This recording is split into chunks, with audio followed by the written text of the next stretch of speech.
Today, let's take a look at this video from Secular Talk. And for those who don't know Secular Talk, he is a popular internet commentator on YouTube.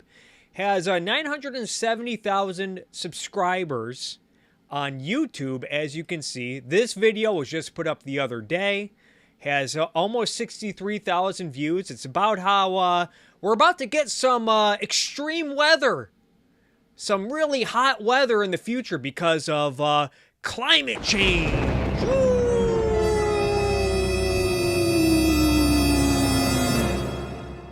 All right, let's see what Mr. Secular Talk has to say. I'm going to start at about the minute 45-second mark. Christ. So here you can see on the map where they're talking about. I guess this is the 125 heat belt. Now I'm going to give you more specifics because when they say 125, what they mean is one day a year of a feels like of 125, but there's also many more days now of over 100 feels like for vast swaths of the country. Oh no! Uh-oh, SpaghettiOs! Did you guys hear that? In the future, we're going to get higher temperatures for the hottest day of the year, up to 125 degrees. But on top of that, we're just going to get more hot days out of the year in some regions. A new study reveals the emergence of an extreme heat belt from Texas to Illinois, where the heat index could reach 125 degrees Fahrenheit at least one day a year by 2053. In just 30 years, climate change will cause the lower 48 states to be far hotter and more precarious place to be during the summer. The findings come from a hyper-local analysis of current and future extreme heat events published Monday by the nonprofit First Street Foundation. The new report is unique for examining current and future heat risks down to the property level across the country and joins similar risk analyses First Street has completed for flooding and wildfires. As average temperatures increase due to human-driven greenhouse gas emissions, mainly from the burning of fossil fuels for energy. Mainly from the burning of fossil fuels due to greenhouse emissions. So we've been burning more fossil fuels. We have more greenhouse emissions, and because of that, in 30 years, we can expect some much hotter temperatures, more days that are above 100 degrees. Instances of extreme heat are forecast to escalate. This report makes clear where households will be vulnerable to what would now be considered almost unheard of heat indices, which show how the air feels from the combination of air temperature and relative humidity. The report, which is based on First Street's peer-reviewed heat model, shows that the number of Americans currently exposed to extreme heat, defined as having a maximum heat index of greater than 125 degrees Fahrenheit, is just 8 million. Okay, so right now, and the people in the country who have experienced at one time or another 125 degrees or more is just 8 million. However, due to the anticipated warming during the next 3 decades, the number is expected to balloon to 107 million people, an increase of 13 times over 30 years. Think about that. Yeah, guys. You're going from 8 million to 107 million. It's a pretty big number. Wow. The developing extreme heat belt forms a region of vulnerability from northern Texas to Illinois and includes the cities of St. Louis, Kansas City, Memphis, Tulsa, and Chicago. By 2030, some coastal areas in the southeast and mid-Atlantic may also experience days with a heat index above 125 degrees.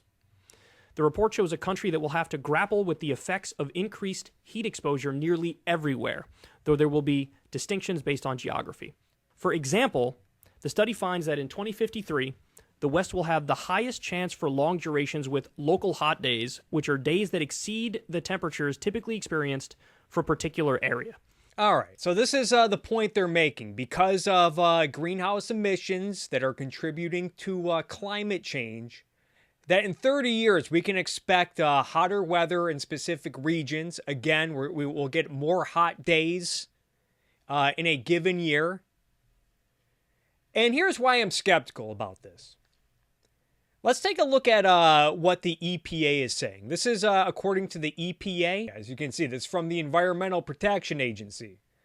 Climate change indicators, global greenhouse gas emissions. As you can see, ever since 1990, it has just gone nowhere but up. The last 30 years, at least from 1990 to 2015, greenhouse emissions have not gone down at all. They've only gone up. And according to this article, since 1970, CO2 emissions have increased by about 90%, with emissions from fossil fuel combustion and industrial processes contributing to about 78%. Here's why I'm skeptical about what is being presented in this article. If it's true that greenhouse emissions are going to result in much hotter weather, longer, more hot days, hotter days 30 years from now, then wouldn't we already be seeing this trend happening right now? Would we maybe be seeing that the years now in places like Memphis and Chicago, as mentioned in this article, are the days that we're seeing in these places, are we seeing more hot days in places like Memphis and Chicago? Well, I looked into this, found a website called extremeweatherwatch.com, which takes data from the NOAA, where you can, as you can see, you can look at Memphis weather by year. I looked up Memphis weather from a variety of years, and from what I found, I counted all the days in these years where days that went 90 degrees or above. And here's what I found from looking at data on this website. In 2021, there were 56 days of the year in Memphis, Tennessee, where the weather was hotter than 90 degrees. In 2020, there were 63 days where the weather was above 90 degrees in Memphis, Tennessee. And there was not one 100-degree day in Memphis, Tennessee, either in 2020 or 2021. As you can see right here, the highest temperature was 97 degrees in 2020. And so then I compared that to years that were 30 years or earlier. In 1990, Memphis, Tennessee, there were 73 days where the weather was hotter than 90 degrees and 8 days where it was above 100 degrees. In 1950, I went all the way back to 1950.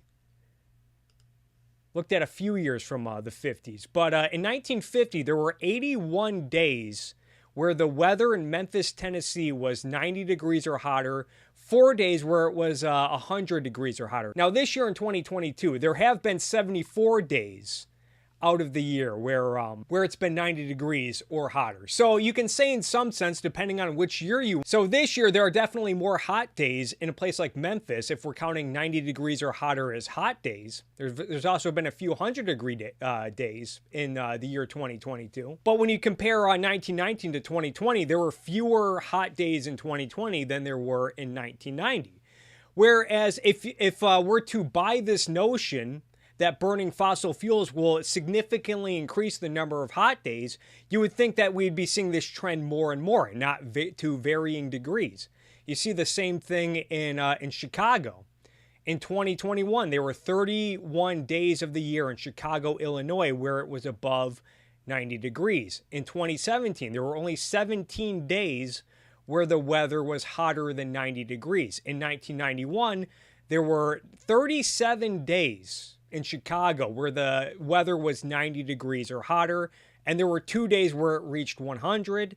1987, there were 33 days above 90 degrees in 1987, and in 1949, there were 30 days above 90 degrees, and there were fewer of those days when compared to 2017 and 2021.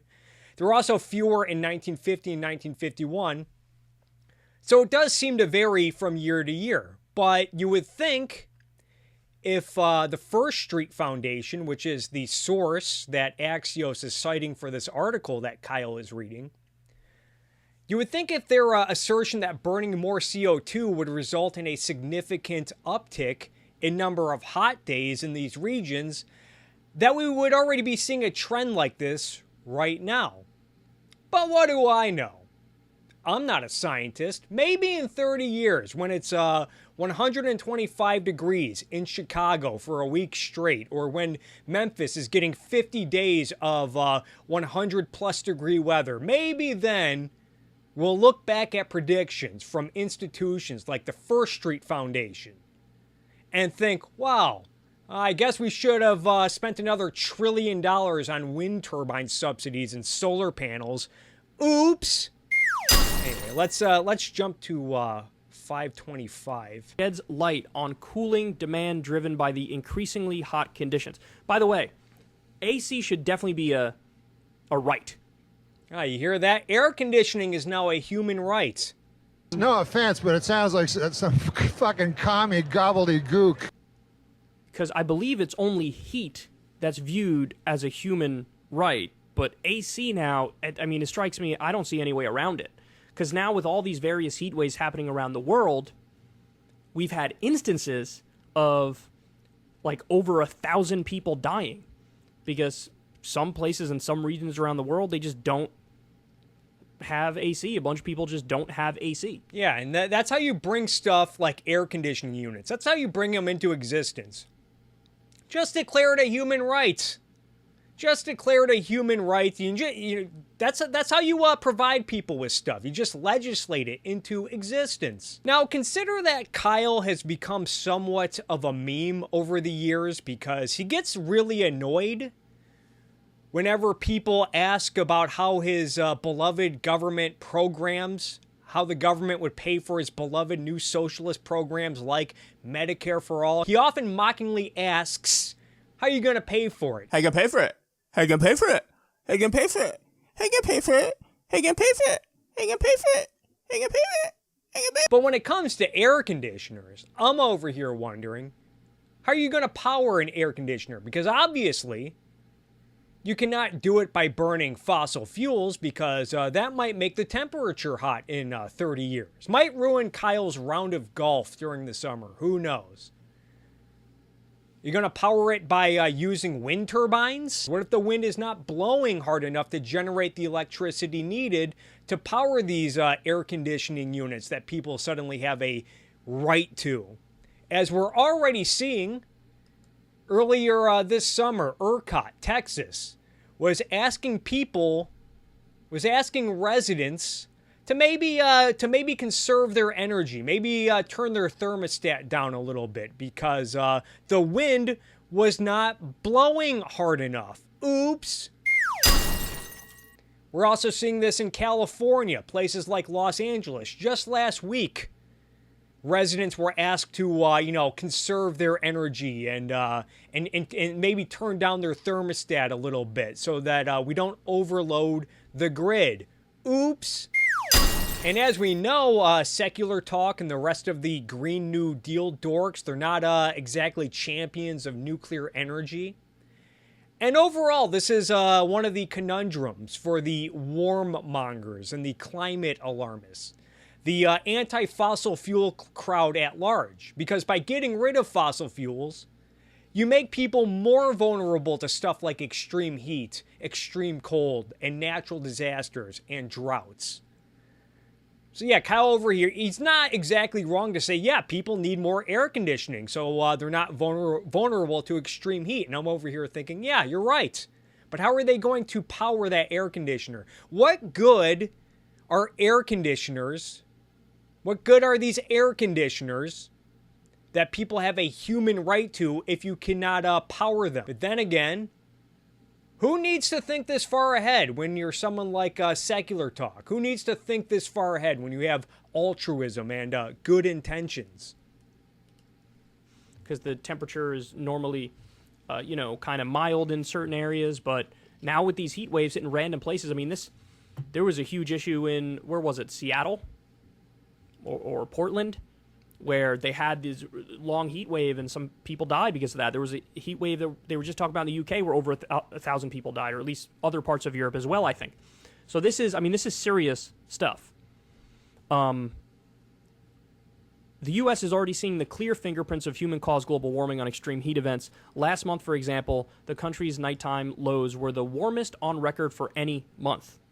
Unusually hot. Nighttime lows were the hottest ever. Again, how are you going to power these air conditioners at night if you're using solar power? Overnight temperatures during heat waves increase the risk. Not that I'm against solar power or wind power. I just think that these products should compete on a free market, which we don't exactly have in the energy sector. They should have to compete on a free market with stuff like nuclear and hydroelectric and fossil fuels with no favors or subsidies.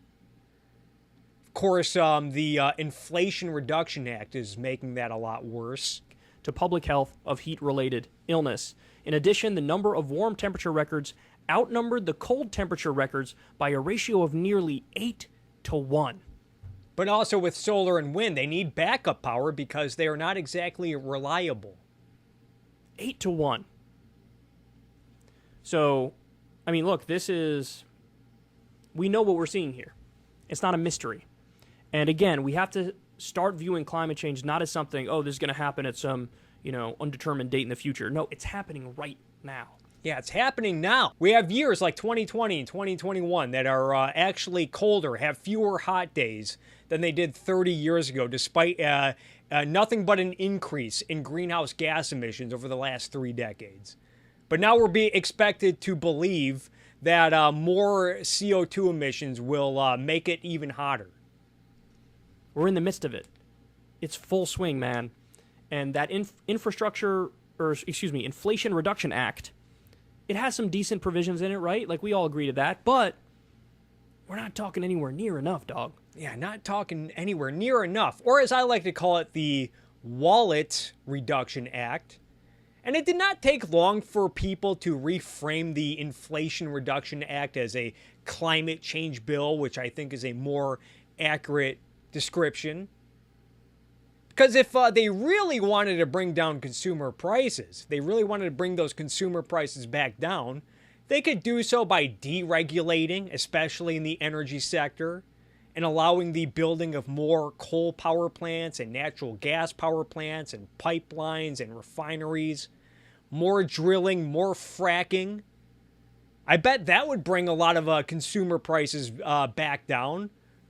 But do you think the people like Secular Talk and the Joe Biden administration, do you think they would ever go for that if it meant lower consumer prices? I'm guessing. Yeah, to the no, yeah, to the no, to the no, no, no. No. So instead they spend billions of dollars, $20 billion on stuff like climate smart agriculture practices, whatever the hell that means. They also spend millions of dollars more on funding the IRS. They want to spend billions of dollars to give out coupons so that people can spend $30,000 on a new electric vehicle so that they can save $7,000 via a tax credit. How is that going to bring down the prices of rent? How is that going to stabilize the price of a cup of coffee? Who the hell knows? Hey, if it doesn't work, then they can just go back to blaming greedy corporations. I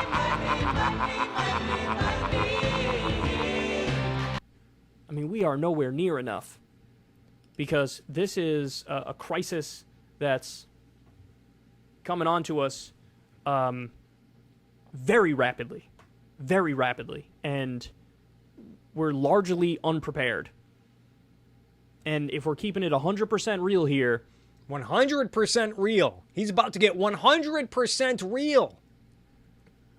One of the biggest problems is, of course, the fossil fuel industry buying our government. The fossil fuel industry just bought the government, and as a result, we're getting anti-fossil fuel policies from various state and the federal government, especially with the alleged Inflation Reduction Act.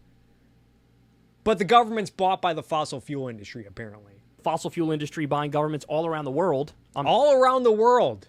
Is that what's happening in Germany and Denmark and the UK and Sri Lanka?